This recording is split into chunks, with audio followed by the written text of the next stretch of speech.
नमस्कार मु सुची आपण मानक स्वागत करुच्ची पुणी थरे आम चैनल को आपण को मु एमती किछि डॉक्यूमेंट कहबी जोटा कि आपण रेडी रखि थे कौन पाई कि जोटा कि आगु आमर अप्लाई होगा जाऊा सुभद्रा योजना रे आमर काम आसब से डॉक्यूमेंट गुड़ाक कौन मुझे स्टेप बाय स्टेप कहबी आपड़ से डॉक्यूमेंट गुड़ाक रेडी रखि थे।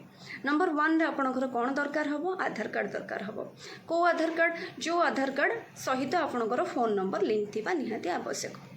नंबर 2 रे आपणकर कौन दरकार हम रेशन कार्ड कौन जा ना रे आम सुभद्रा योजना अप्लाई करवा तांकर ना रे रेशन कार्ड होता दरकार नहेले राशन कार्ड रे तांको ना थिबा निहाती भाबे दरकार। नंबर 3 कौन दरकार पासपोर्ट साइज फोटो निहाती आवश्यक पासपोर्ट साइज फोटो। नंबर 4 आमर कौन दरकार होची बैंक अकाउंट नंबर। नंबर 5 आपणकर इनकम सर्टिफिकेट निहाती भाबे आवश्यक अछि। कौन इनकम सर्टिफिकेट कहा ना रे पुणी थिबा दरकार जा ना रे आमे सुभद्रा योजना अप्लाई करिया पई चाहूचंती तांको ना रे इनकम सर्टिफिकेट थिबा निहाती भाबे आवश्यक।